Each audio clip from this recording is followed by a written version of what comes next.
La source de référence ici, c'est Donald Trump, ancien président des États-Unis, qui a formellement révélé ceci. L'État islamique a été créé par les États-Unis d'Amérique notamment, sous l'administration de Barack Hussein Obama et d'Hillary Clinton.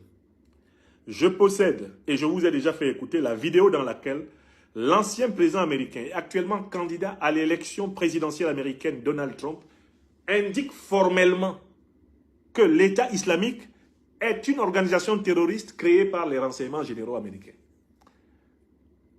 Je reviens à la deuxième remarque. Qui attaque le Mali? Qui ensanglante la région de Tinzaouaten? Qui ensanglante la région de Kidal? Ce sont les deux organisations terroristes créées par l'organisation du traité de l'Atlantique Nord. C'est l'OTAN qui a créé Al-Qaïda et l'État islamique. C'est donc l'OTAN qui attaque le Mali. C'est donc l'OTAN qui attaque le Sahel. C'est donc l'OTAN qui attaque l'Afrique. Ça, c'est la deuxième remarque.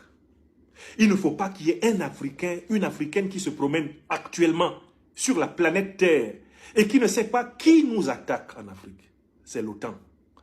Car c'est l'OTAN qui a créé Al-Qaïda et l'État islamique. Est-ce que c'est clair? Je suis à Niamey, c'est ce que j'ai dit. C'est une information scientifique. Celui qui ne reconnaît pas cela est du diable. C'est un menteur. Donald Trump pourrait être en novembre 2024 à nouveau président des États-Unis.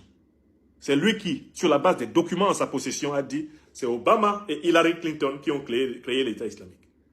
D'ailleurs, quand ils ont tué Kadhafi, Hillary Clinton et Obama se sont réjouis. Hillary Clinton a dit « We got him ». Et les emails de Mme Hillary Clinton qui ont été révélés par le scandale Wikileaks ont permis de savoir pourquoi ils ont tué Kadhafi. Ce n'était pas pour la démocratie et les soi-disant droits de l'homme, pour lesquels ils n'ont rien à foutre. C'était parce que Kadhafi voulait mettre fin à la domination du dollar, de l'euro et du franc CFA sur l'Afrique. C'est pour ça qu'ils l'ont tué. Ce sont les emails de Mme Hillary Clinton, secrétaire d'État d'Obama, révélés par le scandale Wikileaks qui ont permis de le savoir. Donc, vous ne devez pas avoir peur de dire ça. Vous devez dire ça, que vous soyez en Amérique, en Europe, en Asie. Dites-nous, Africains. Nous savons que c'est l'OTAN qui nous attaque. Ce ne sont pas des djihadistes. Ne parlez jamais plus de djihadistes. Il n'y a pas de djihadistes en Afrique. Il y a des terroristes armés par l'OTAN pour déstabiliser l'Afrique. Voilà les faits.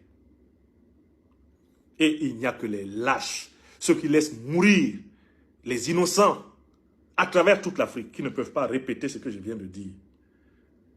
C'est une information scientifique. Niamsi n'a rien inventé. Donald Trump est vivant. D'ailleurs, on comprend pourquoi on lui a tiré dessus. Trump.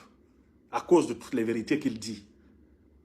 C'est pour ça qu'on lui a tiré dessus. On voulait le tuer. Parce que s'il gagne l'élection présidentielle américaine, il va mettre fin au business de la guerre. Donc vivent ceux qui attaquent l'Afrique. Est-ce que vous comprenez? Ça, c'est la deuxième chose. On sait pourquoi Al-Qaïda et l'État islamique se sont unis. On sait pourquoi ils se sont unis pour attaquer le Mali. C'est parce qu'en fait, ils ont le même maître. Yamewa. Nyamboumame. Ils ont le même maître. Le même maître. C'est la même alliance qui a saccagé la Libye. C'est la même alliance qui a tué Kadhafi. C'est cette alliance qui attaque le Mali, qui attaque le Burkina, le Niger, le Cameroun, le Tchad, le Nigeria, le Bénin, le Togo, la Côte d'Ivoire, le Ghana. C'est la même alliance qui attaque la République démocratique du Congo, le Mozambique, le Soudan. C'est la même alliance. Et il faut considérer que toute Africaine, tout Africain qui sait cela et qui ne proteste pas est maudit. Il se maudit lui-même. Tout Africain qui sait cela et qui ne proteste pas. Nous savons